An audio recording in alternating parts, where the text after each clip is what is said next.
In my previous life, the sharp metallic click of a luxury pen was the sound of my execution. It signaled a stolen future, a reputation burned to ash, and my family's ultimate humiliation. Back then, Minna Carmichael, armed with doe eyes and a perfect smile, had handed me a Trojan horse disguised as a good luck charm. I died a broken man, taking the fall for a cheating scandal I had absolutely no part in. But upon opening my eyes now, I stared at a digital clock reading May 13th. I had woken up 24 hours before the National Merit Exam. I was back, and this time, the executioner's block was reserved for her. The first thing I noticed was the smell of rain hitting the hot asphalt outside my window. It was that specific, petrichor scent, the one that hits just before a summer thunderstorm when the world holds its breath.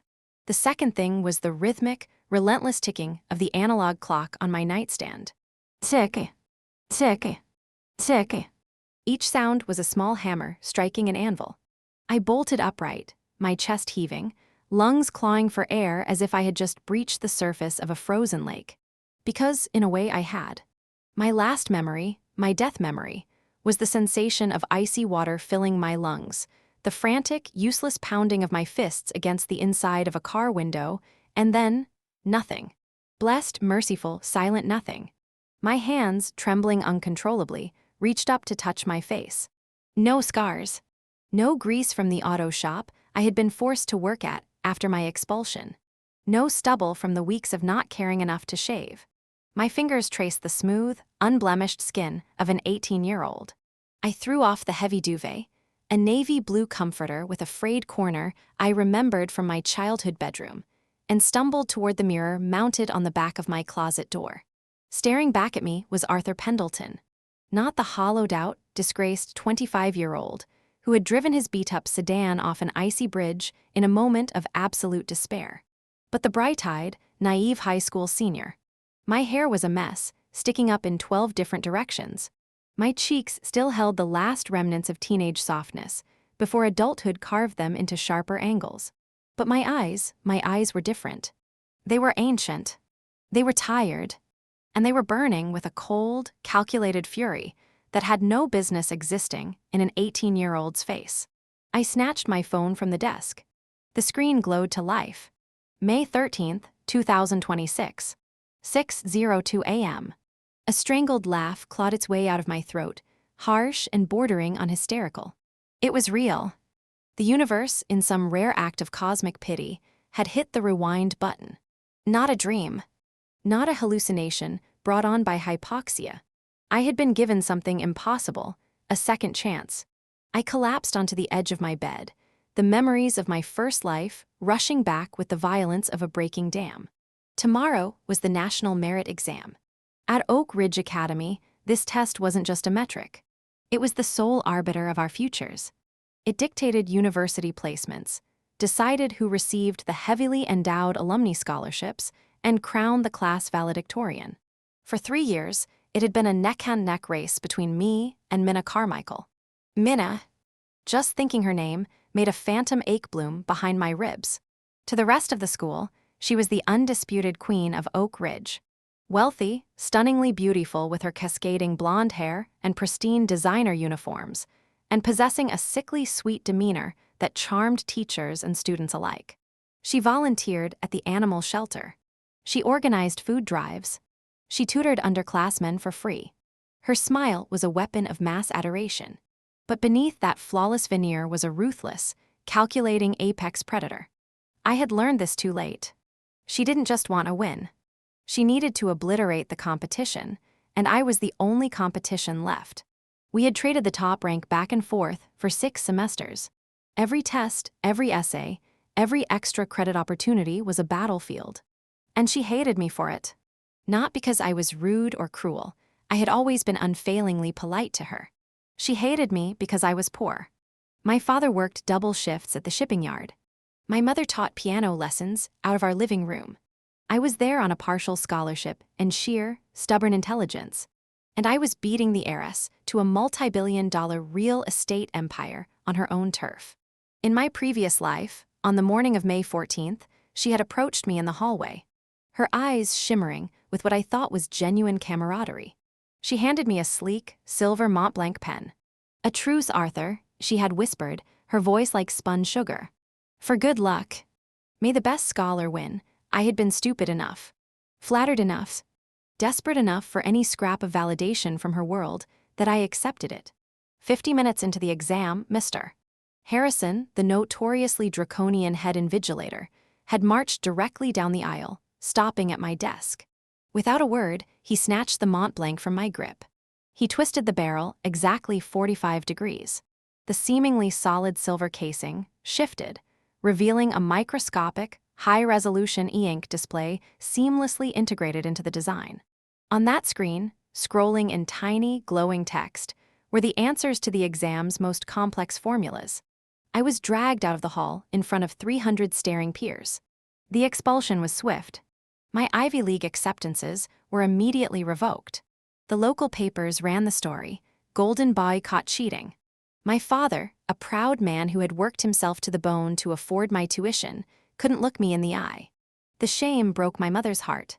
My life spiraled into a bleak, unforgiving abyss: community college rejection, dead-end jobs, a studio apartment with mold in the corners, culminating in that icy, fatal drive. And Minna took valedictorian, gave a tearful speech about integrity, and went on to Stanford. She married a venture capitalist. She lived.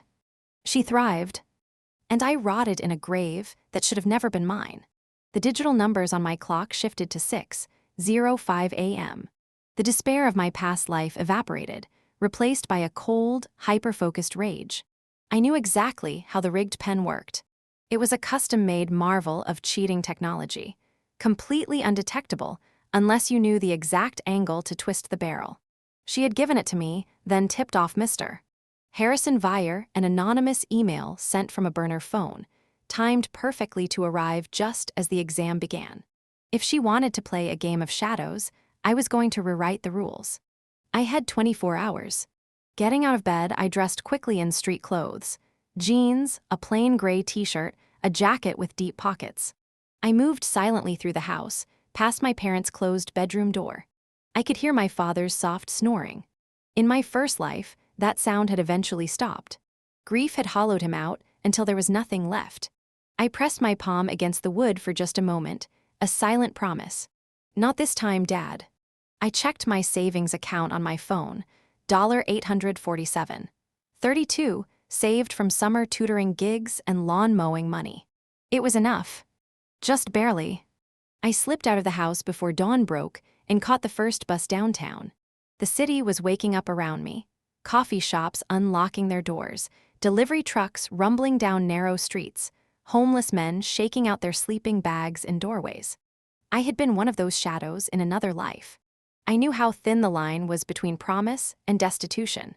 I waited outside Sterling Stationers until the owner, a balding man with thick glasses and a permanent scowl, unlocked the doors at 9:00 a.m. sharp. The bell above the door jingled as I walked in, and the smell of fine paper, leather, and ink washed over me.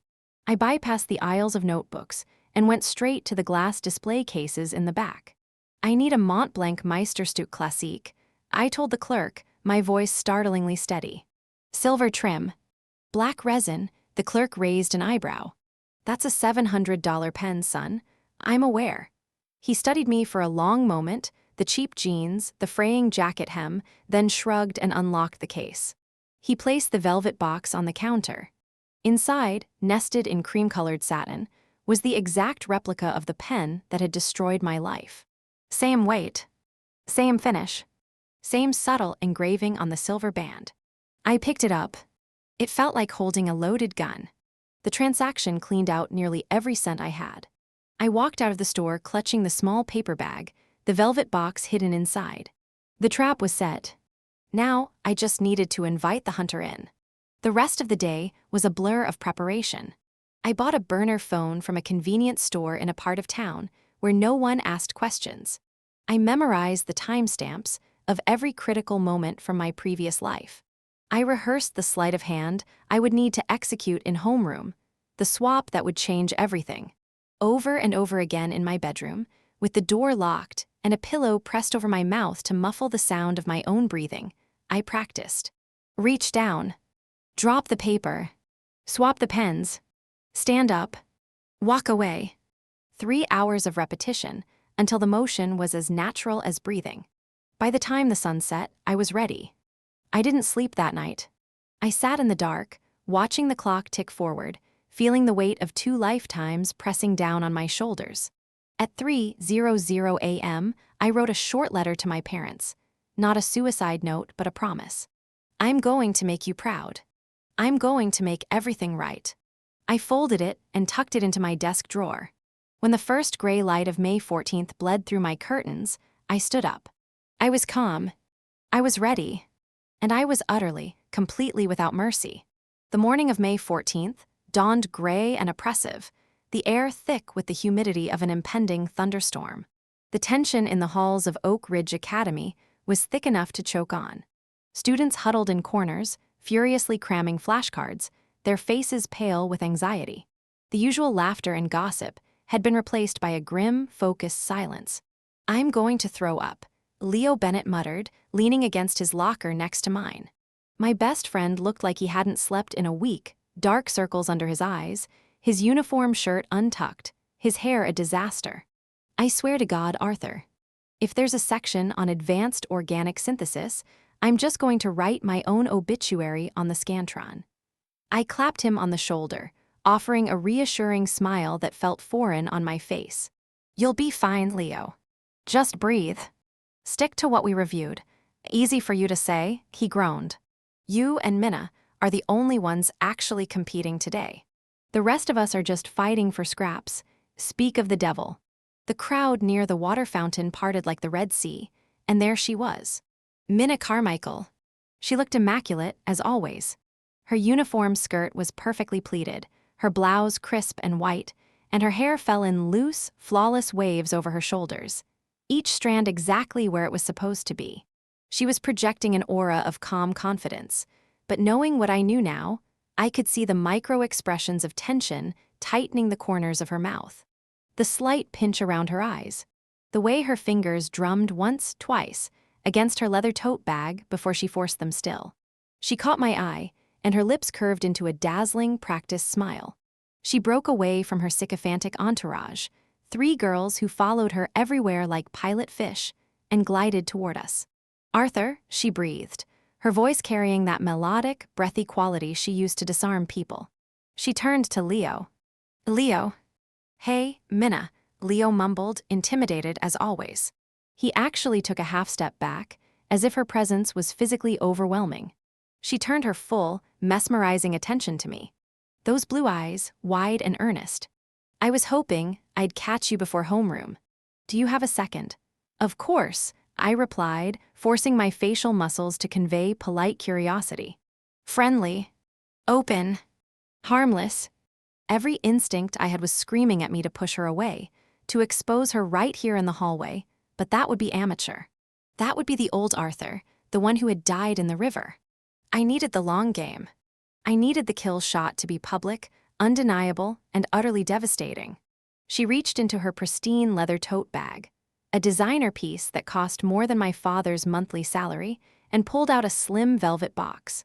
My heart gave a heavy, rhythmic thud. Here it was. The instrument of my previous destruction. "I know things have been intensely competitive between us this year," Minna said, her eyes shimmering with what looked like genuine camaraderie. She looked like the absolute picture of sporting grace, the magnanimous queen acknowledging her worthy rival. "But I've always respected you, Arthur. You push me to be better." She pressed the box into my hands. "I wanted to give you this. A truce. For good luck. Minna, this is..." I opened the box, feigning shock as I looked down at the silver and black Montblanc. I let my mouth hang open slightly. Let my eyes widen. "This is incredibly generous." "Too generous." "Nonsense," she insisted softly, placing a warm hand on my forearm. The contact made my skin crawl. I could feel the heat of her palm through my sleeve, and it felt like a brand. "Consider it a graduation gift." "May the best scholar win today." "May the best scholar win," I echoed. My voice smooth, hiding the absolute venom pooling in my throat. She gave me one last lingering smile, that perfect, camera-ready expression, before turning and walking away, her entourage falling into step behind her. I watched her go, my grip tightening on the velvet box until my knuckles turned white. "Wow," Leo whispered, staring after her with stars in his eyes. "Maybe she's not the ice queen everyone says she is. Maybe," I said softly. "Or maybe she's something much worse." The first bell rang, signaling the start of homeroom. We had 45 minutes before we were required to line up outside the gymnasium for the exam. This was my window. I entered the homeroom classroom. Minna was already there, sitting in the front row, holding court with a few other students. Her leather tote bag and her clear regulation exam pencil pouch were resting on her desk. Inside the clear pouch were 2 standard yellow pencils, a pink eraser, and crucially, a black resin Montblanc pen. Her pen. I took my seat in the back row, near the recycling bin.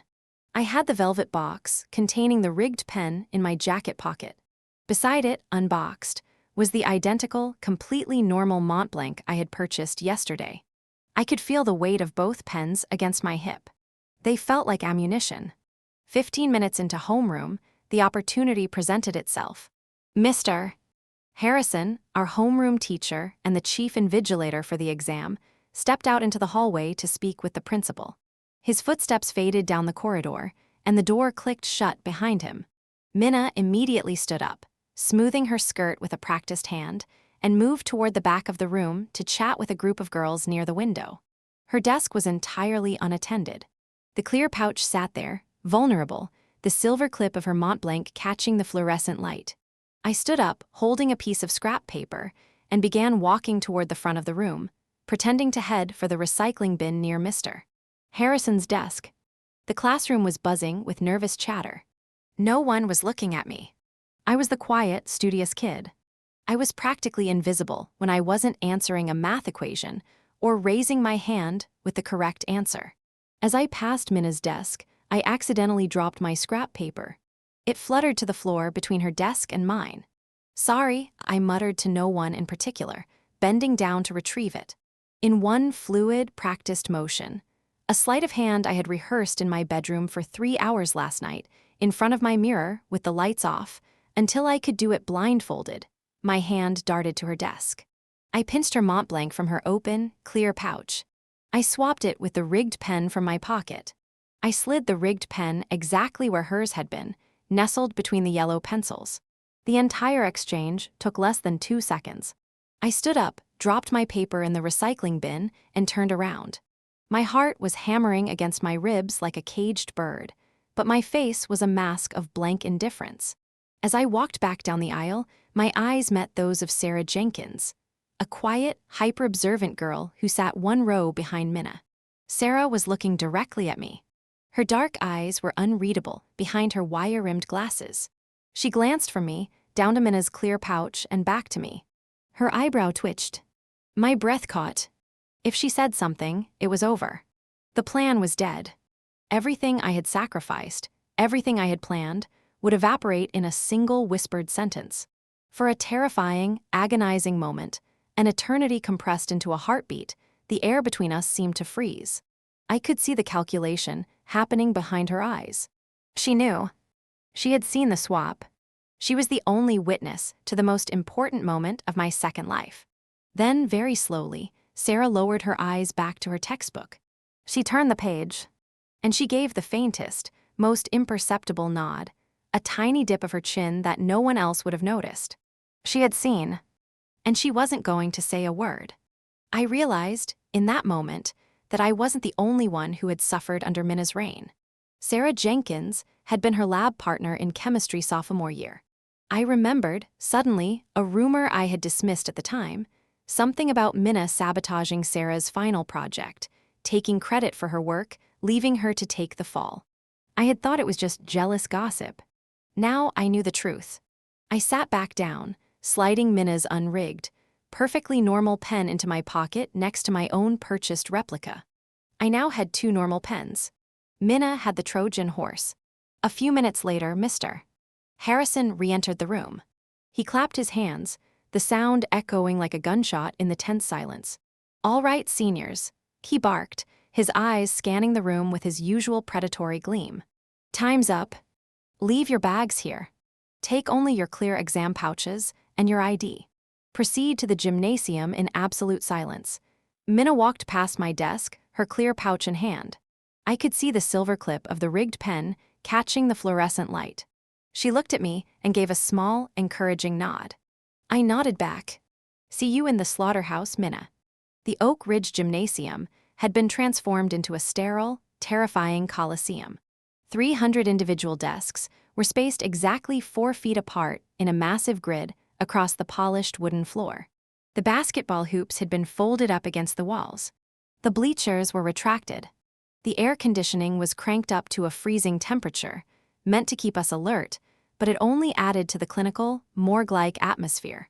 The only sounds were the hum of the overhead vents and the synchronized ticking of 3 massive digital clocks mounted on the walls. I found my assigned seat, row G, seat 14. I sat down, placing my clear plastic pouch on the desk.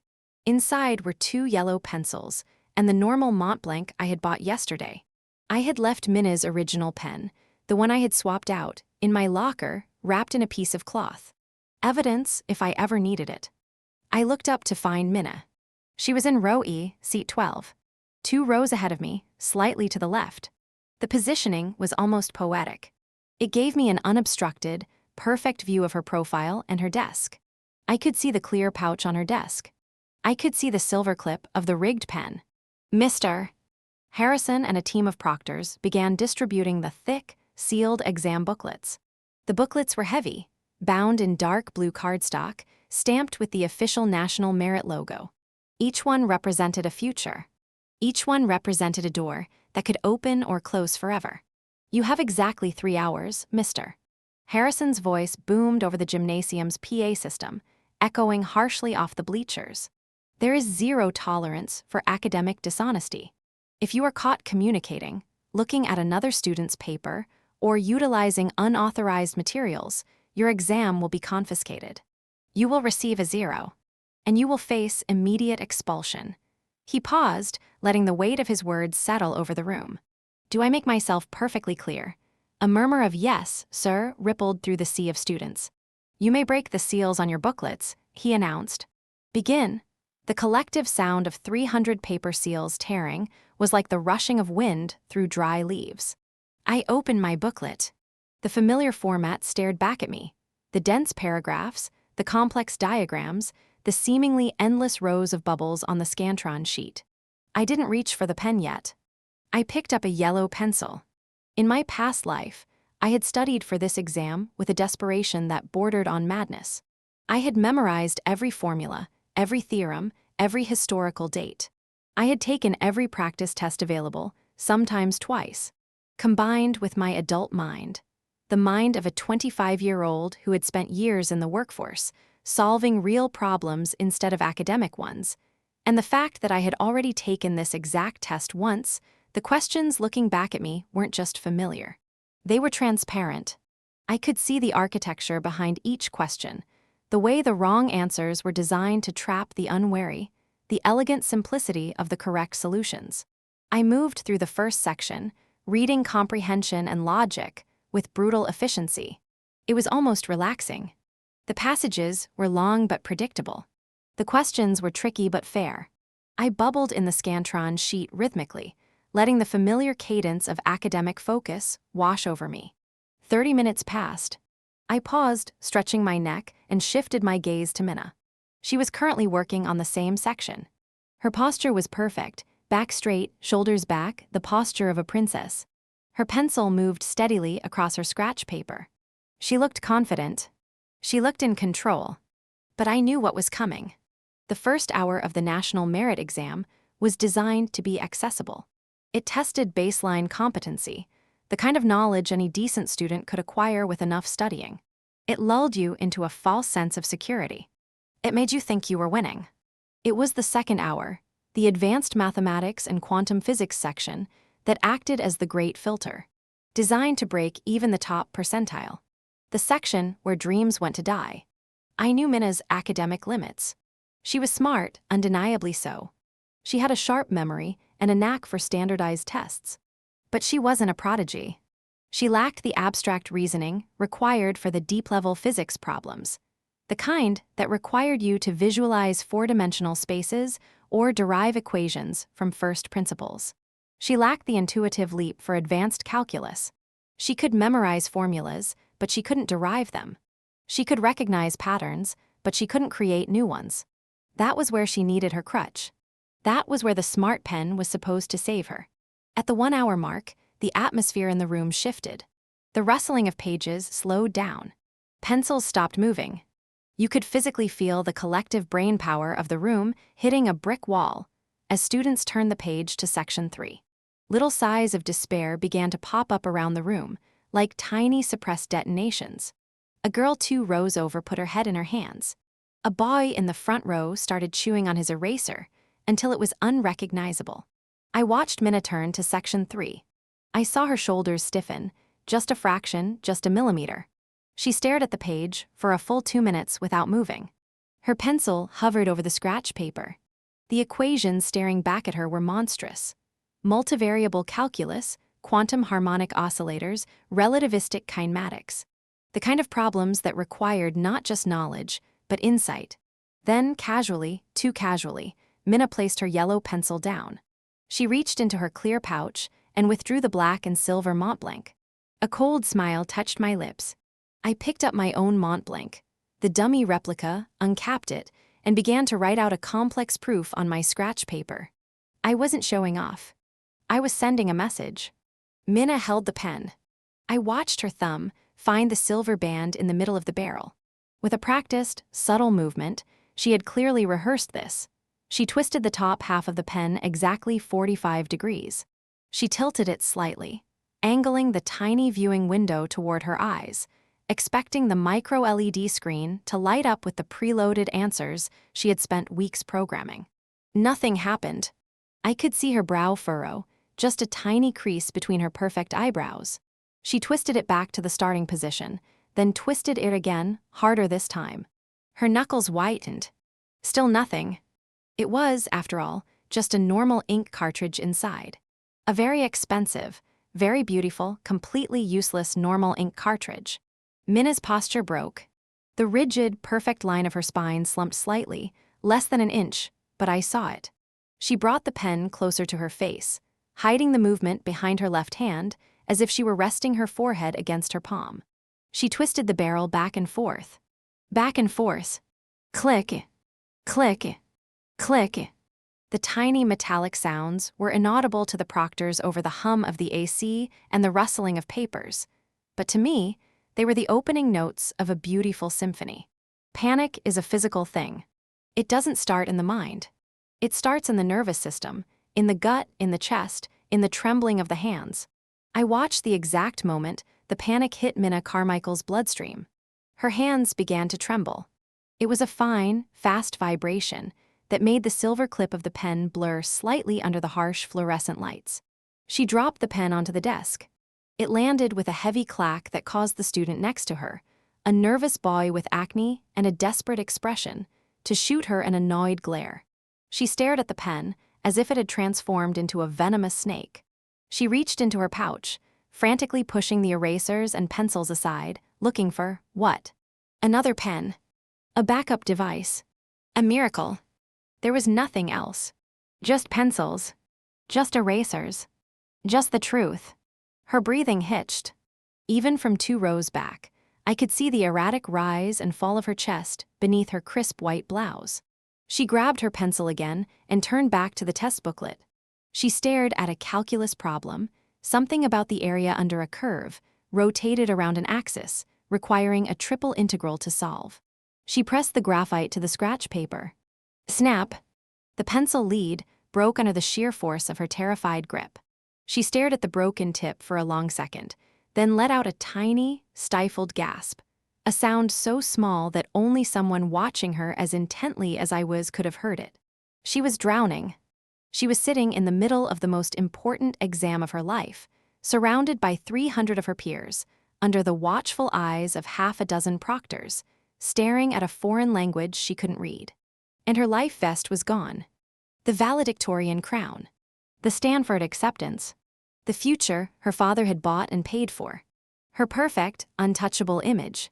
It was all evaporating before her eyes, dissolving into the cold, sterile air of the gymnasium, and there was absolutely nothing she could do about it. She couldn't raise her hand and complain that her cheating device was broken.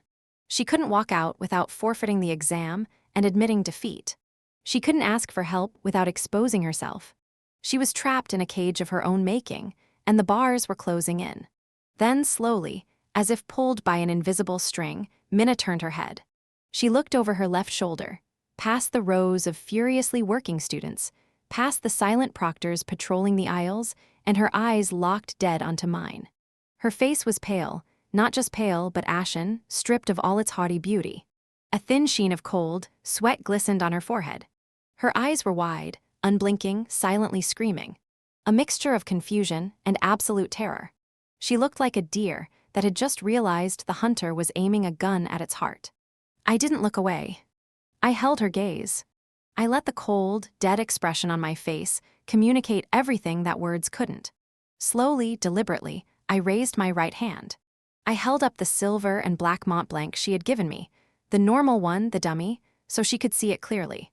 I gave it a tiny, mocking wiggle. Then, maintaining eye contact, I clicked the cap, lowered it to my paper, and effortlessly solved a differential equation. I didn't even look at the paper. I just wrote. The answer flowed from my pen like water. The blood completely drained from Minna's face. I watched the color evacuate her cheeks, her lips, even her ears. She understood, in that fraction of a second, the horrifying reality crashing down upon her. I wasn't just working. I knew. I had known all along. I had swapped the pens. I had outplayed her. She whipped her head back around so fast, I heard her neck crack. She buried her face in her hands, her shoulders shaking violently. Not crying, not yet. Just trembling. The kind of full-body tremor that comes when your entire world collapses in on itself. The exam had 2 hours left. 2 hours of agonizing, inescapable torture for her. 2 hours of watching her future burn while she sat helplessly in the ashes. And I was going to enjoy every single second of it.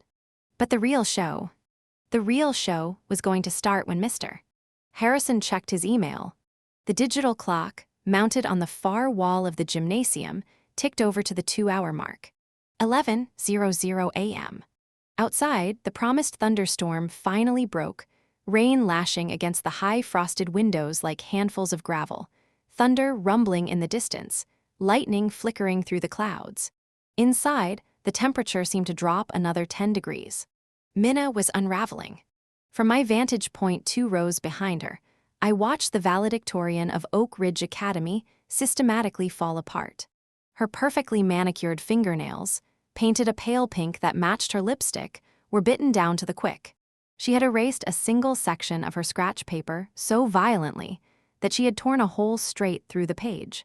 She kept casting terrified, frantic glances at the dummy Montblanc pen sitting uselessly on her desk, as if hoping it would magically transform into the cheating device she needed. It didn't. Then, the heavy double doors at the back of the gymnasium swung open with a hollow, booming thud. The sound was so abrupt that several students physically jumped, their pencils skittering across their desks. I didn't jump. I had been waiting for this exact moment. I kept my eyes glued to my test booklet, but my peripheral vision tracked every movement. Principal Evans, a man who usually never left his plush, mahogany-paneled office during exam week, preferring to let his underlings handle the dirty work, marched into the room. His face was the color of a bruised plum, dark and mottled with barely suppressed fury. Trailing closely behind him was Mr. Caldwell, the head invigilator, a man with the personality of a brick wall and the patience of a hunting spider. Principal Evans leaned in, whispering something urgently into Mr.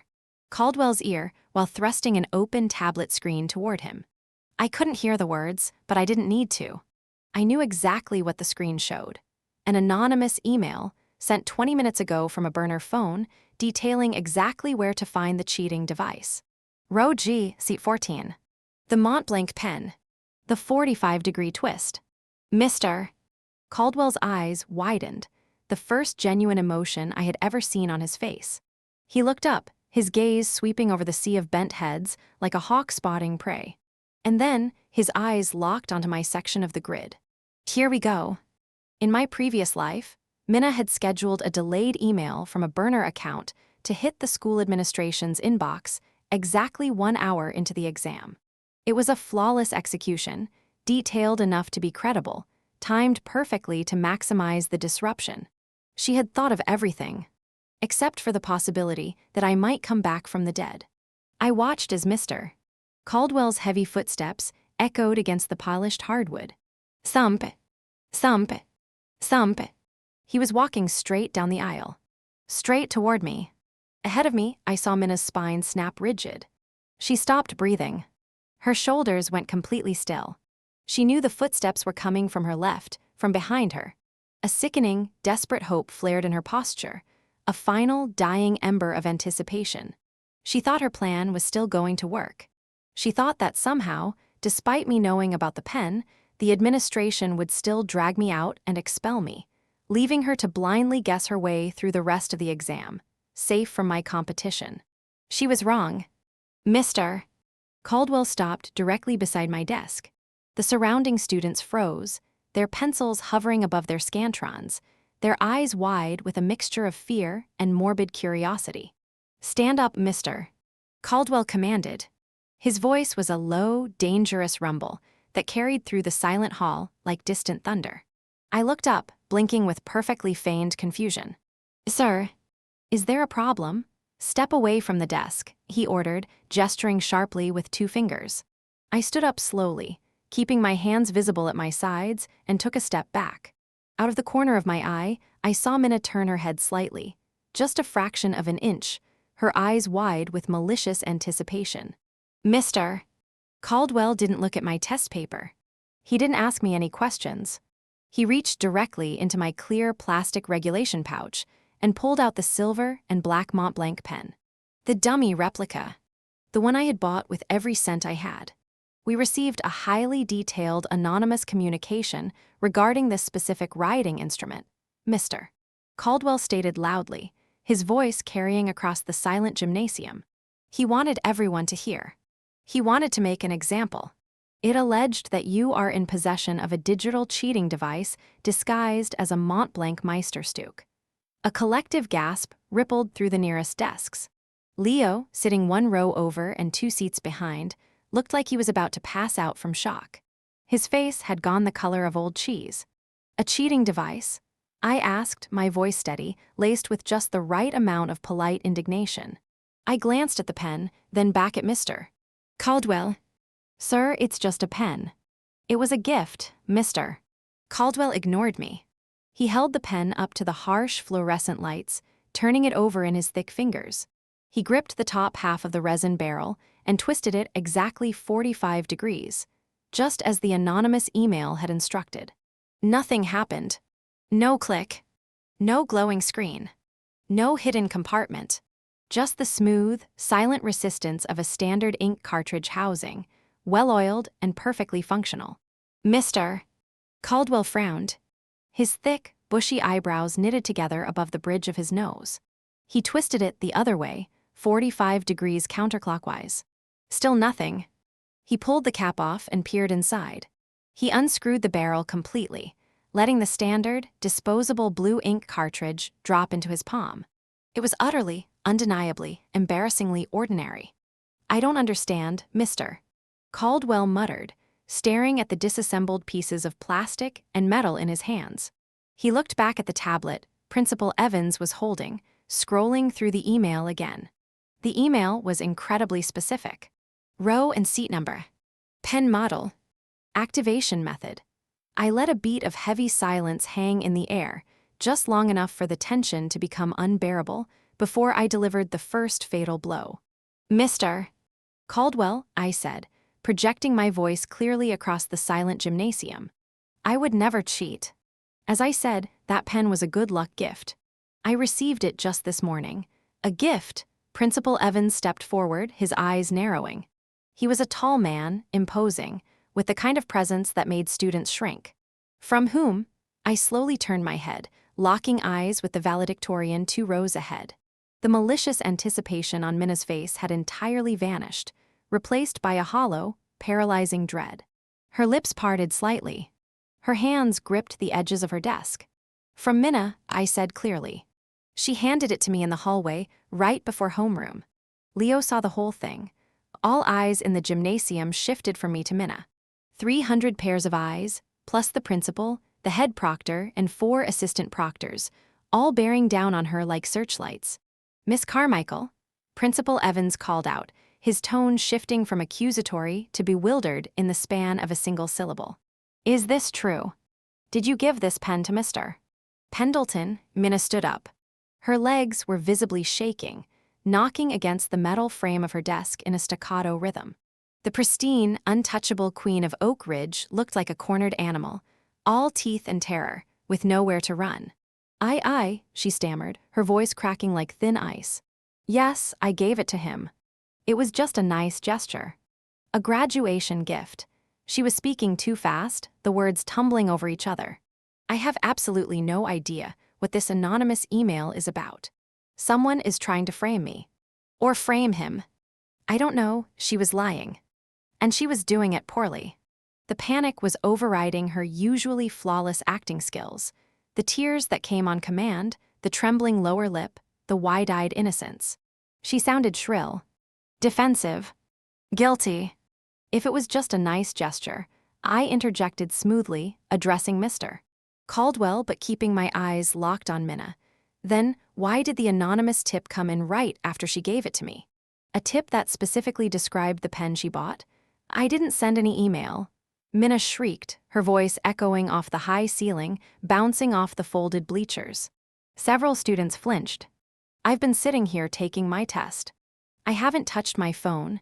"That's true," Principal Evans noted, looking at his tablet. He was scrolling through the email headers, his brow furrowed. The email was sent from an external IP address, likely a burner device, approximately 20 minutes ago. No student has access to their phones in the exam hall. They were collected at the door. "Exactly," Minna gasped, clutching her chest as if she had just been thrown a life preserver. Her eyes were wild, darting between the principal, the proctor, and me. "It's a setup. Someone is trying to frame him or frame me, but it's not me, but Mr. Caldwell," I said, keeping my tone helpful and concerned, the voice of a concerned citizen rather than an accuser. "There's something else. During homeroom, when you stepped out to speak with the principal, Minna was acting very erratic. She came over to my desk, she said she wanted to wish me luck, and she dropped her things. When I helped her pick them up, I noticed she had another Montblanc pen. One that looked identical to this one. I gestured to the disassembled pieces in Mr. Caldwell's hand. She seemed incredibly protective of it. She tucked it away before I could get a good look. It was a slight manipulation of the truth, a masterclass in misdirection. I hadn't just noticed her pen. I had swapped them. I had planted the evidence. But the administration didn't need to know that. They just needed a reason to look. Mr. Caldwell's head snapped toward Minna. The suspicion in his eyes, previously directed at me, was now a laser beam focused entirely on her. His expression hardened into granite. "Miss Carmichael, Mr. Caldwell said, his voice dropping an octave into a tone of absolute, incontrovertible authority. "Remove the contents of your clear regulation pouch and step into the aisle." "Now, no," the word tore out of her throat before she could stop it. It was raw, visceral, unfiltered, the sound of a guilty conscience betraying its owner. It was the absolute worst thing she could have said. The entire gymnasium inhaled sharply.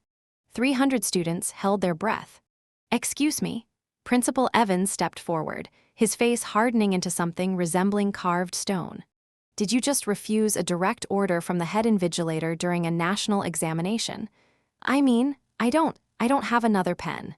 Minna backpedaled frantically, her face flushing a deep, ugly crimson. The color spread from her cheeks down her neck, disappearing beneath her collar. "He's lying. I only had the yellow pencils." "You can check." "You can, then you won't mind stepping into the aisle, Mr. Caldwell said coldly. It wasn't a question. Defeated. Trembling so hard, she could barely walk. Minna shuffled out from behind her desk. She clutched her clear plastic pouch to her chest like a shield, her knuckles white around the edges. "Mister." Caldwell held out his hand. For a long, agonizing moment, Minna didn't move. She just stood there, frozen, staring at his open palm as if it were the mouth of a grave. Then slowly, reluctantly, desperately, she handed it over. Through the clear plastic, everyone could see the contents. 2 yellow pencils, a pink eraser, and the dummy Montblanc she had been fruitlessly trying to activate for the last hour. The pen I had left in her pouch during the swap. "Mister." Caldwell unzipped the pouch. He pulled out the dummy Montblanc. He examined it, the weight, the balance, the silver trim. He tried twisting it. Nothing. Just like mine. Minna let out a shaky, hysterical breath of relief. "See," she said, her voice wobbling between a sob and a laugh. "I told you. It's just a normal pen. He's making things up to sabotage me because he knows he can't beat me fairly." She thought she had survived. She thought the nightmare was over. She thought she had dodged the bullet. She had completely underestimated the depth of my revenge. "Sir," I said softly, cutting through her triumphant relief like a knife through silk. If someone was going to bring a cheating device into an exam of this magnitude, they wouldn't leave it in the main compartment of the clear pouch where the proctors could see it, would they? That would be amateur, mister. Caldwell paused. He looked at the plastic pouch in his hands, the clear vinyl, the zipper closure, the standard issue Oak Ridge logo printed on the front. Then his eyes drifted down to the bottom of the pouch. Every Oak Ridge exam pouch had a small, opaque canvas lining at the very bottom. A secondary compartment, originally designed for storing ID cards and emergency lunch money. It was a feature most students forgot about. It was a feature most proctors overlooked. But I hadn't forgotten. And now, neither would Mr. Caldwell. Slowly, deliberately, Mr. Caldwell slid his fingers into the bottom canvas fold of Minna's pouch. He felt around in the darkness of the hidden compartment, his thick fingers probing the seams. Minna's face went entirely slack. Her eyes dilated, those perfect blue irises swallowed by black pupils. Her lips parted, but no sound came out. She knew exactly what was in there. Because during my sleight of hand in homeroom, I hadn't just taken her rigged pen. I had unzipped her pouch, dropped the rigged pen into that opaque canvas fold, and left the dummy pen in the clear section where everyone could see it. I had buried the evidence in plain sight. "Mister."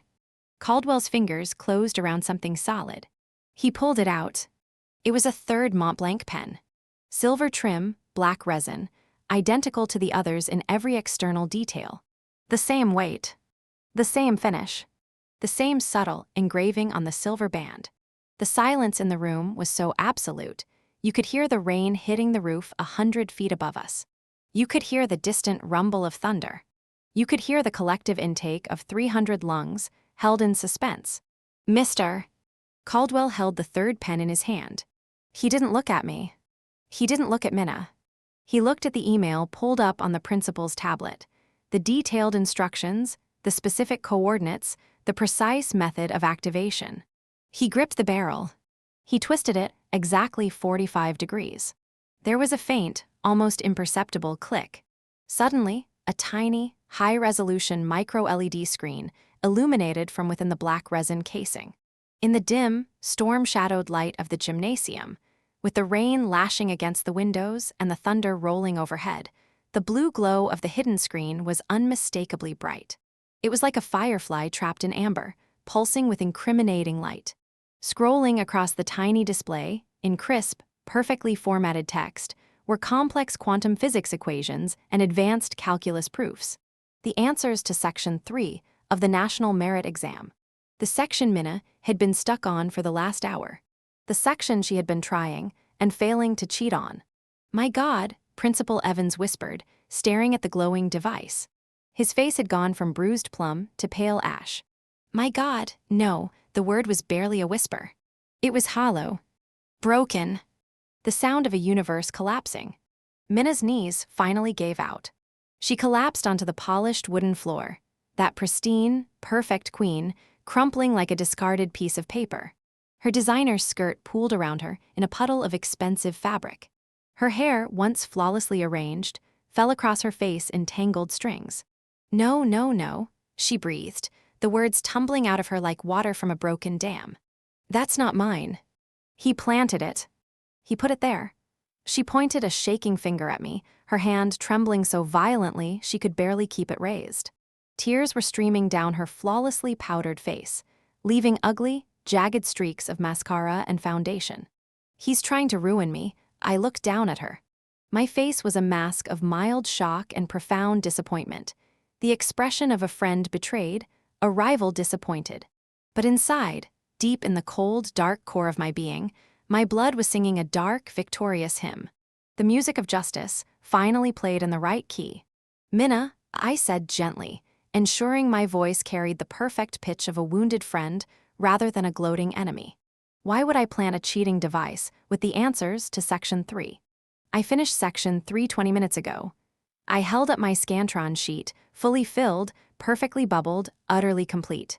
You're the one who has been stuck on it for the last hour. It was the final nail in the coffin.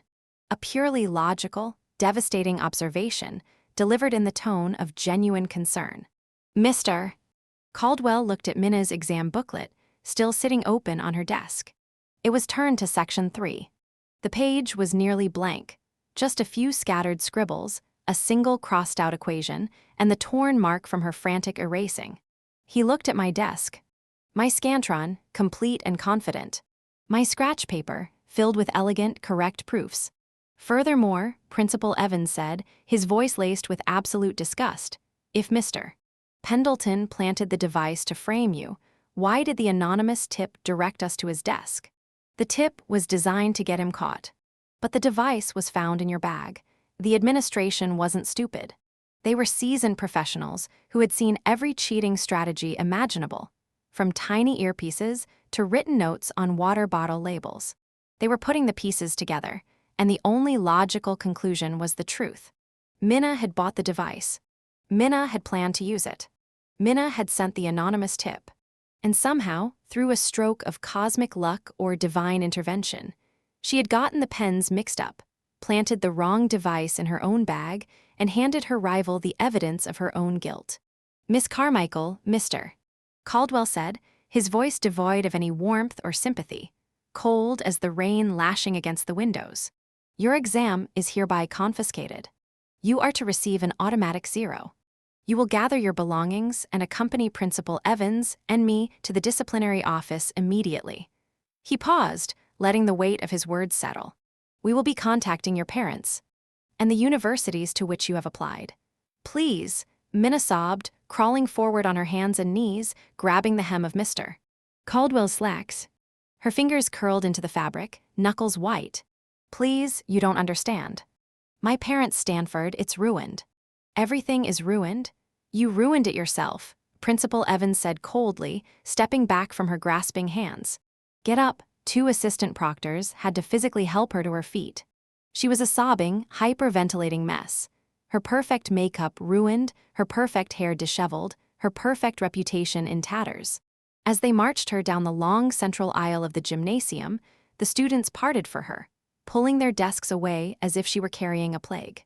No one wanted to be associated with her. No one wanted to be tainted by her fall. As she passed my row, she locked eyes with me one last time. Behind the tears, behind the absolute devastation, behind the ruin of everything she had ever wanted, there was a flash of pure, terrified realization. She looked at the cold, unapologetic emptiness in my eyes, the eyes of a boy who had already died once, who had nothing left to lose, and she finally understood. This wasn't an accident. This wasn't bad luck. This wasn't some cosmic mix-up. She had tried to bury me. But she didn't realize I had already been in the grave. And I knew exactly how to dig my way out. The heavy gymnasium doors slammed shut behind her, cutting off her sobs. The sound echoed through the silent hall like a gunshot. "Mr. Caldwell walked to the front of the room, taking a deep, shuddering breath to compose himself. He adjusted his tie, smoothed his jacket, and turned to face the frozen sea of students. "The exam will resume," he announced, his voice steady but strained. "You will all receive an additional 15 minutes to compensate for the disruption. Focus on your papers. There will be no further interruptions."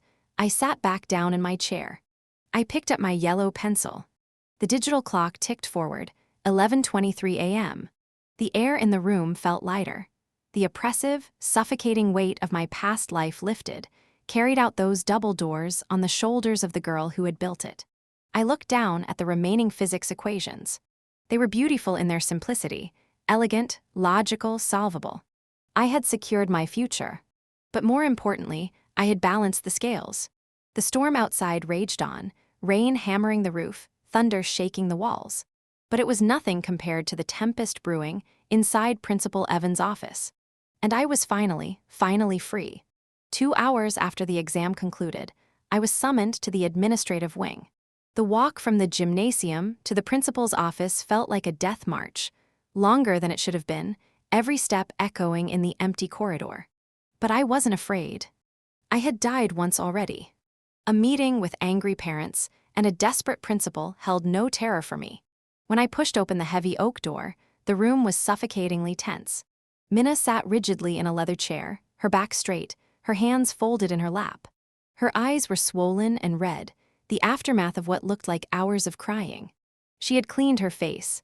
The mascara streaks were gone, but she couldn't hide the puffiness or the hollow, haunted look in her eyes. She stared vacantly at her own trembling hands. Standing behind her, radiating the kind of arrogant fury that only obscene wealth can buy, was her father. Mr.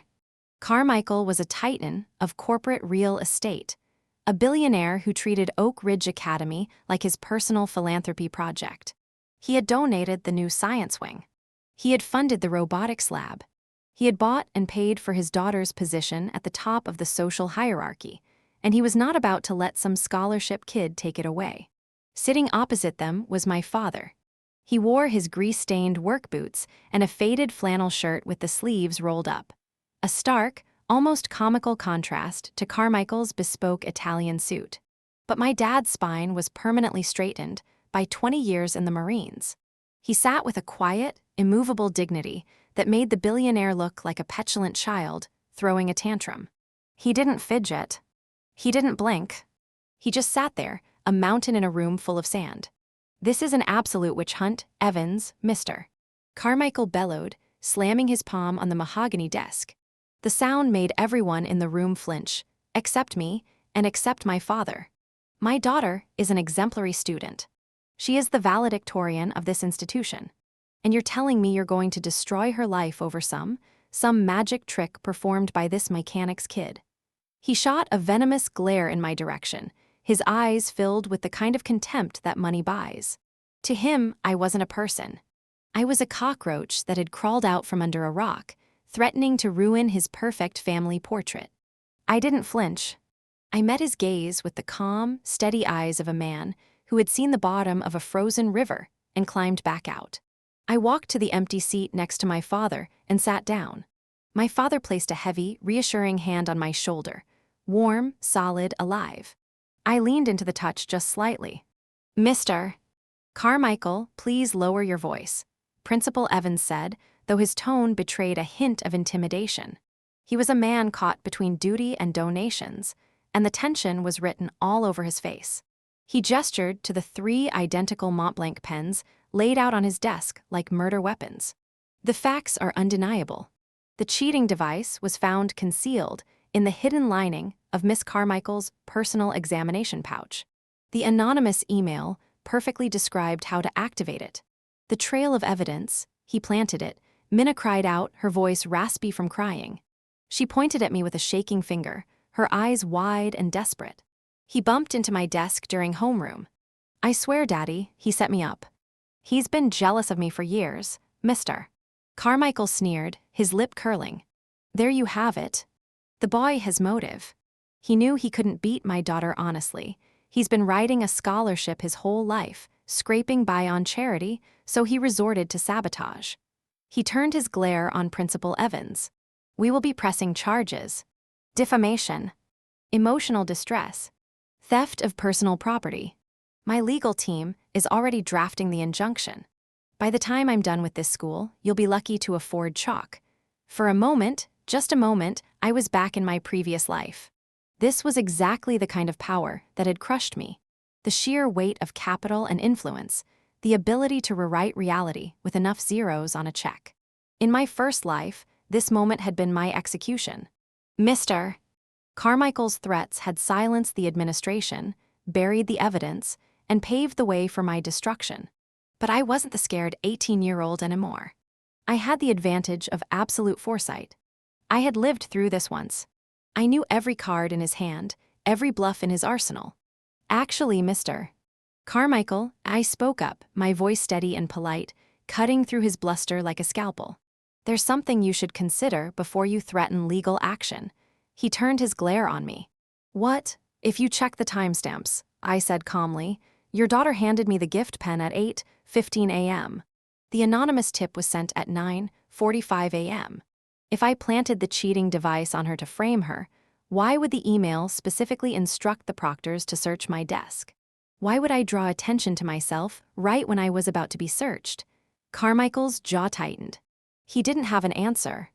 Poorly executed frame job, he said finally. You panicked. You or Mr. Caldwell interjected, stepping out from the shadows near the filing cabinets, holding a thick manila folder. Mr. Caldwell, the head proctor, had zero patience for wealthy parents throwing their weight around. He had seen it all before, and he was tired of it. He dropped the folder onto the desk with a heavy thud. We can look at the digital footprint. He opened the folder, revealing printed pages of email headers, IP addresses, and credit card statements. We contacted the local cybercrimes precinct as per the Academy's zero-tolerance policy on academic fraud. Caldwell stated coldly, his eyes fixed on Mr. Carmichael. The anonymous email was sent via a masked IP, but the service provider routed it through a local cellular tower. They traced the MAC address of the device used to send the email. The color drained entirely from Minna's face. She looked like she was going to be sick, pale, sweaty, her lips turning blue at the edges. The device, Caldwell continued, tapping the folder with one thick finger, is a prepaid burner phone. Purchased 2 weeks ago at an electronics store 3 miles from your gated community, Mr. Carmichael. Purchased using a platinum credit card registered to. He paused for effect. A Miss Natalie Carmichael. The silence that followed was deafening. You could have heard a pin drop. You could have heard a mouse breathe. The bluster instantly evaporated from the billionaire's posture. His shoulders slumped. His jaw went slack. He looked down at his daughter, his perfect, precious daughter, and his eyes were no longer filled with fury. They were filled with something worse. Disappointment. Disgust. The cold, hard realization that he had been lied to. Natalie, he whispered, his voice suddenly sharp and dangerous. Did you use my auxiliary card to buy a phone? Minna shrank into the leather chair, making herself as small as possible. Her silence was louder than any confession. It was a dam breaking, all the lies, all the manipulation, all the carefully constructed facades, collapsing under the weight of the truth. She bought the burner phone to send the tip, I said smoothly, twisting the knife with surgical precision, ensuring I would be searched and expelled. But she made a fatal error. She accidentally kept the rigged pen and gave me the normal one. When the proctor searched me and found nothing, they searched her and found the truth. I leaned back in my chair, my voice perfectly level. It's not a framed job. It's just poetic justice. My father finally spoke. His voice carried the low, gravelly authority of a commanding officer, the kind of voice that had ordered men into battle and brought them home alive. I believe this meeting is over, he said. Come on, son. Let's go home. We stood up together, father and son, 2 men who had been through hell and come out the other side. As I walked out the door, I glanced back one last time. Mr. Carmichael wasn't looking at me anymore. He was staring at his daughter with a look of absolute, unforgiving disgust. His empire, the legacy he had built, the reputation he had cultivated, was crumbling because of her.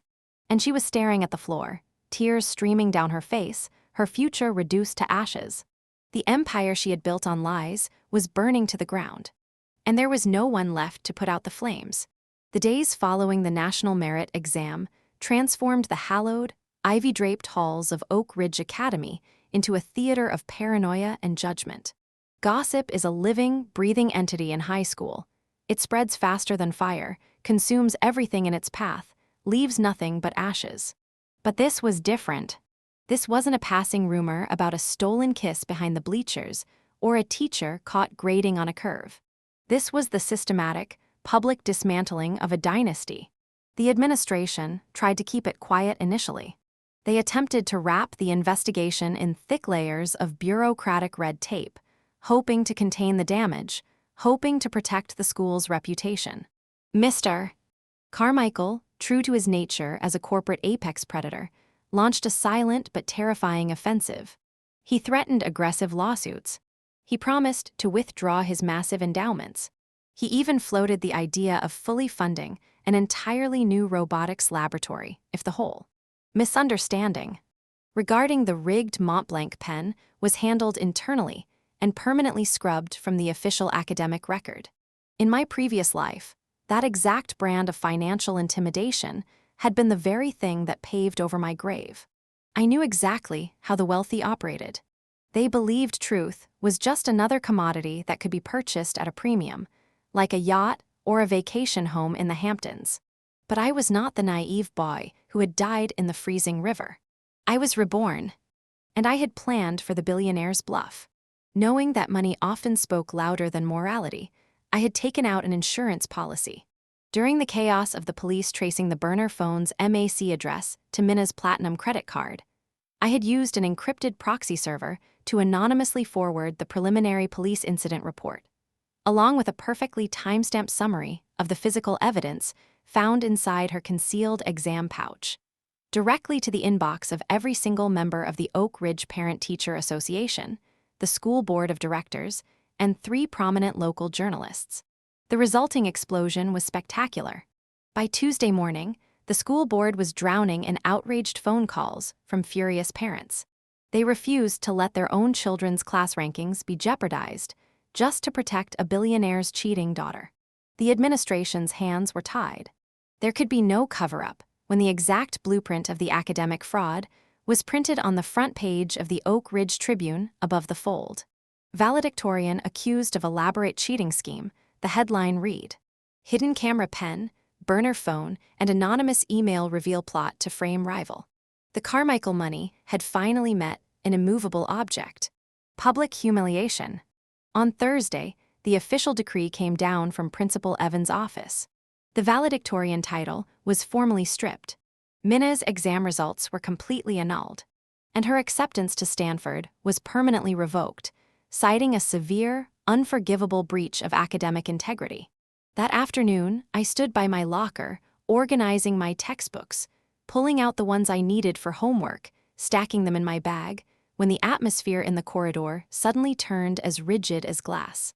The usual cacophony of slamming metal doors, shouting teenagers, and laughter evaporated into a suffocating, deathly silence. Minna was walking down the hall.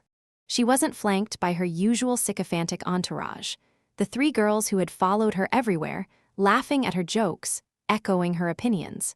They were nowhere to be seen. She was entirely alone. The pristine, untouchable queen of Oak Ridge looked like a ghost haunting her own castle. Her designer blazer was rumpled, urined, wrinkled, as if she had slept in it. Her face was completely devoid of its flawless makeup. No foundation, no mascara, no lipstick. Just pale, bare skin, red around the eyes, blotchy from crying. Her hair was pulled back in a messy, lopsided ponytail. And her eyes, those perfect blue eyes that had once sparkled with confidence and malice, were fixed firmly on the polished linoleum floor. She was holding a cardboard box, slowly, mechanically emptying the contents of her locker. Yearbooks, textbooks, a framed photo of her with her father at some charity gala.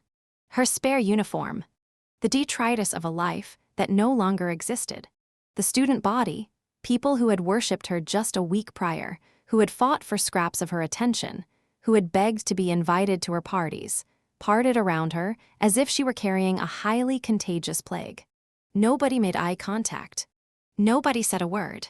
The social isolation was absolute and brutal.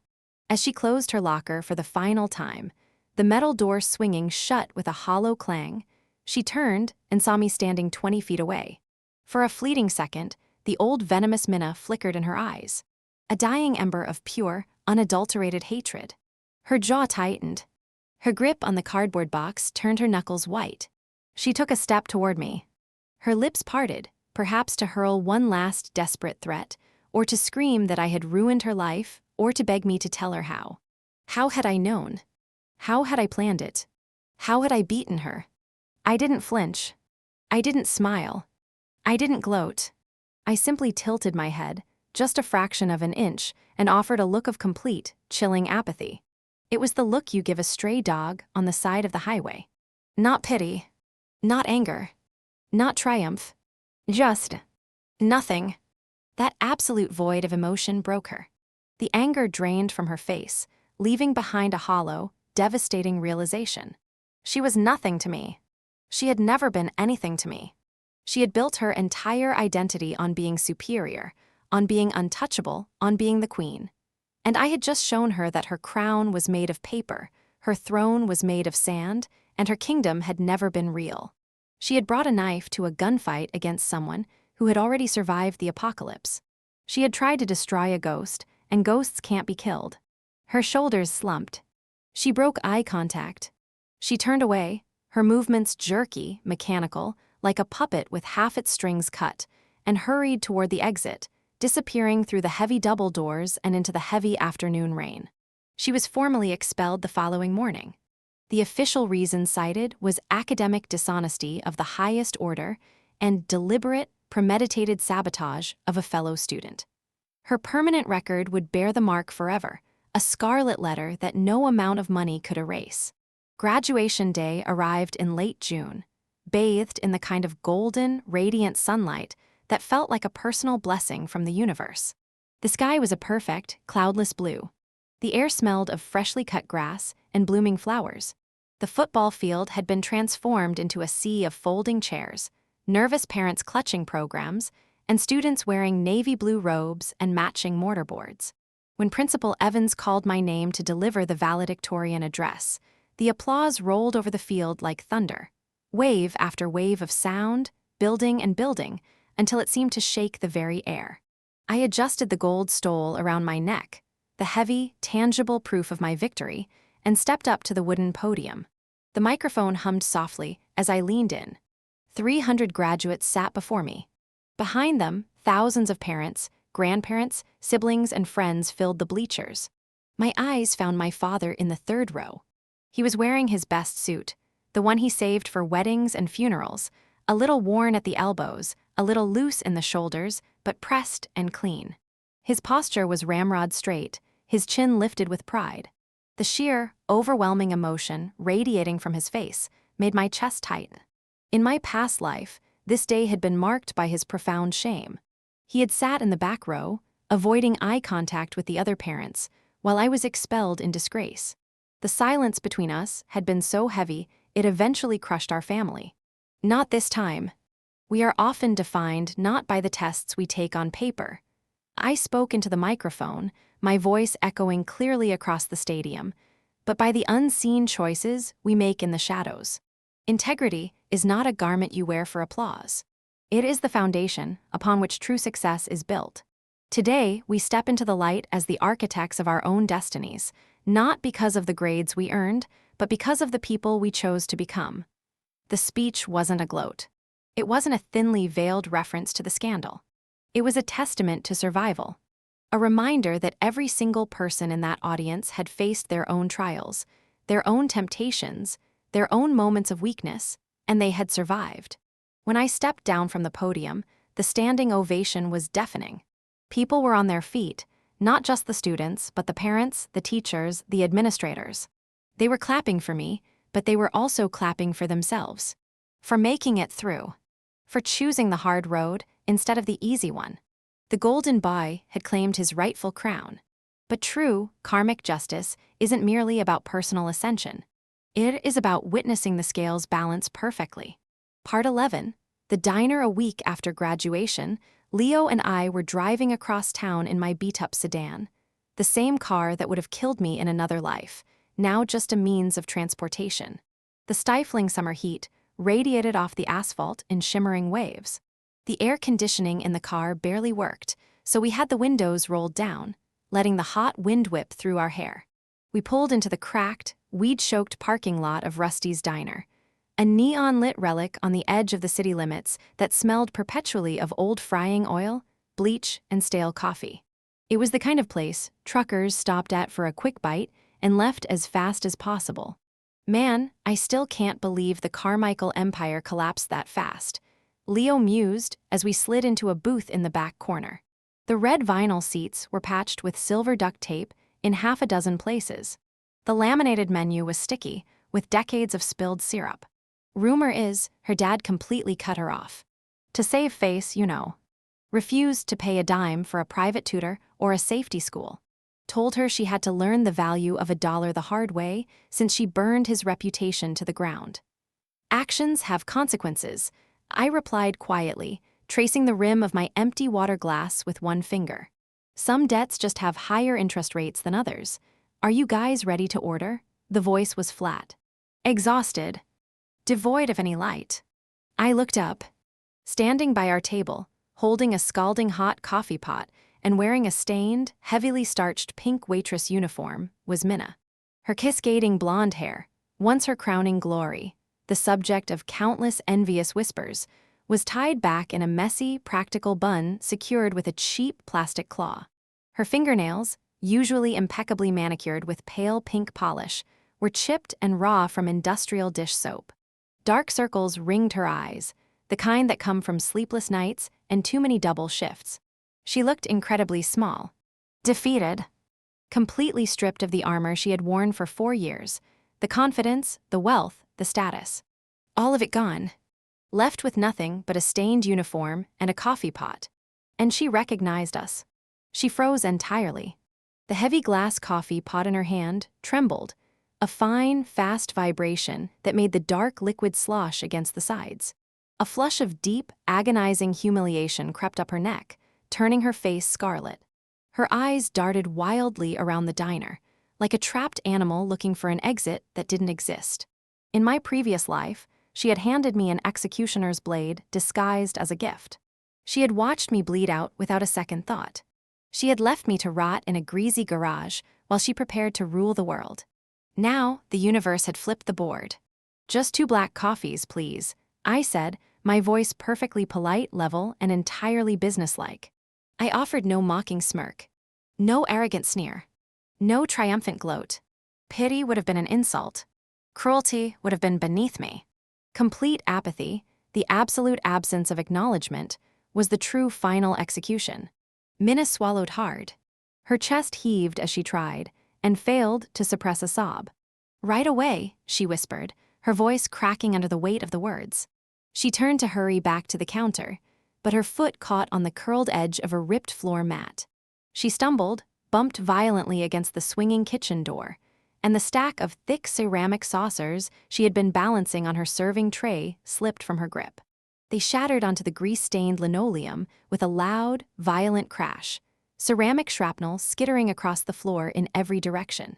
"Carmichael, you're paying for those out of your tips." The diner manager bellowed from behind the grill, flipping a burger with loud, performative disgust. "And clean it up before someone cuts themselves." Minna dropped to her knees. Her shoulders shook violently as she frantically began sweeping up the broken shards with her bare, trembling hands. Tears finally spilled over her cheeks, splashing onto the dirty floor, mixing with the spilled coffee and the scattered debris. I watched her for a long, silent moment. This girl who had tried to destroy me, who had succeeded in another life, who was now kneeling in the ruins of her own making. And then something shifted inside me. The ghost of my past life, the heavy, suffocating weight of the freezing river water, the crushing despair of the auto shop, the bitter loneliness of my studio apartment, finally released its grip on my soul. The scales were balanced. The debt was paid in full. The ledger was closed. I turned back to Leo, picked up my menu, and smiled. A real smile, not the rehearsed one I had been wearing for months. So I said, "What are you getting?" "I hear the pancakes are decent." The air inside JFK's Terminal 4 was a masterclass in climate control, a stark and welcome contrast to the suffocating, humid August heat radiating off the New York asphalt outside. The sprawling, high-vaulted concourse smelled of freshly roasted espresso, expensive designer perfume, and the faint underlying chemical tang of aviation fuel. To anyone else, it was just the chaotic scent of international travel. To me, it was the unmistakable scent of absolute freedom. My father had dropped me off at the departure curb just 20 minutes prior. For a man whose emotional spectrum usually ranged from stoic silence to quiet, approving nods, his farewell had been jarringly profound. He had pulled me into a fierce, bone-crushing embrace. His calloused hands that had worked double shifts at the municipal shipping yards just to keep a roof over our heads, gripping my shoulders like vise grips.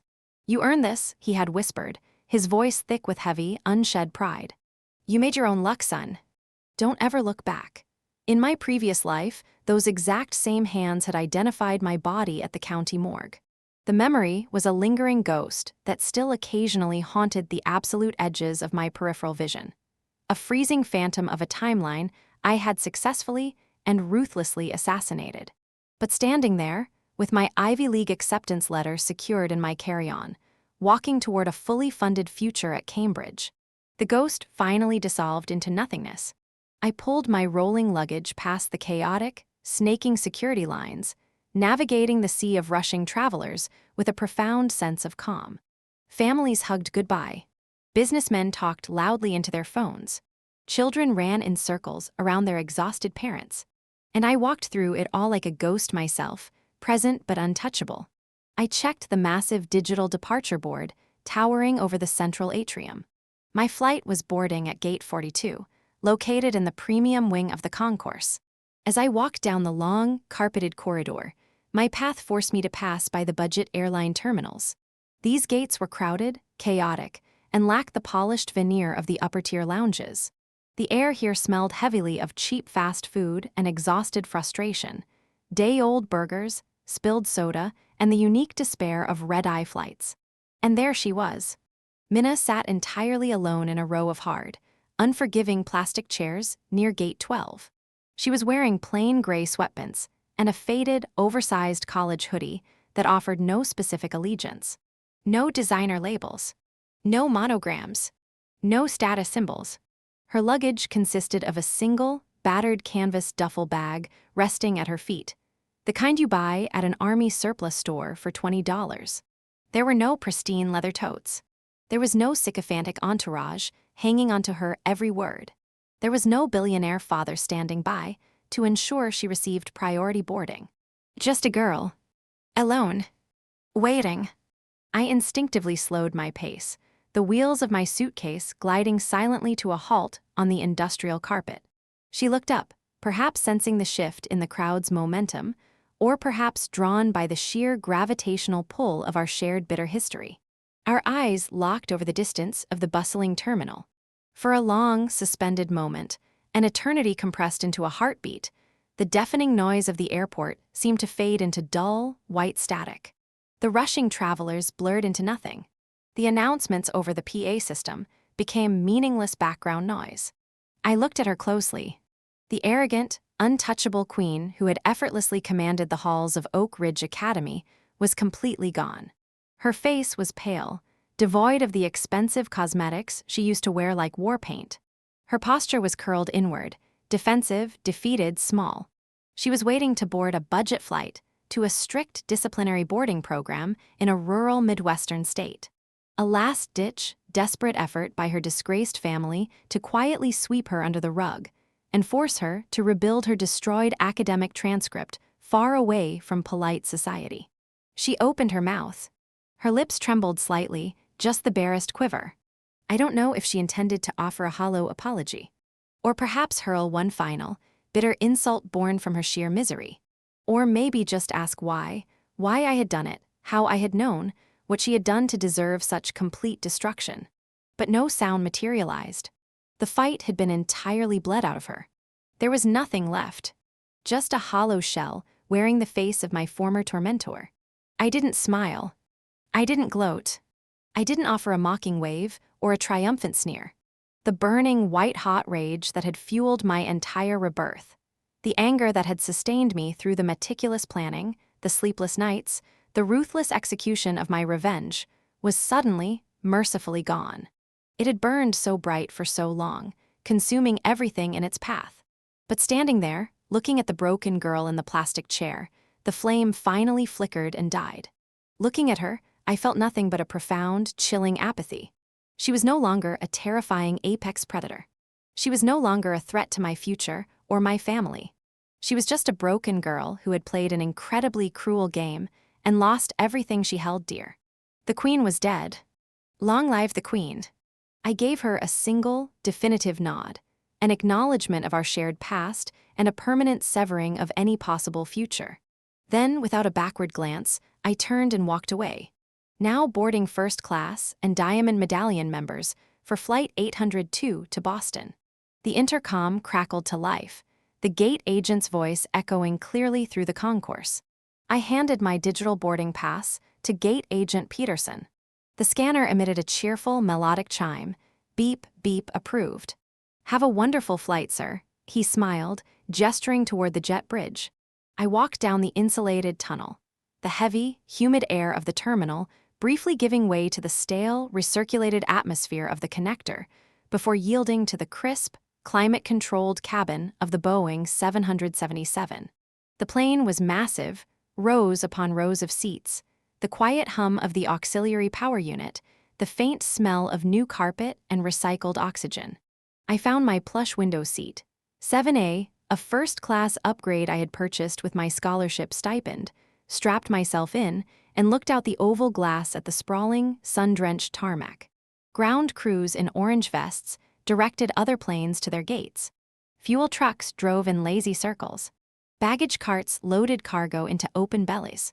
The massive engines roared to life, a deafening, magnificent symphony of raw, unadulterated power. The vibration hummed through the airframe, through the seat, through my bones. We taxied to the runway, the speed building rapidly, slow at first, then faster, then blindingly fast. The intense G-force pushed me back deep into the leather seat, pressing the blood into my spine.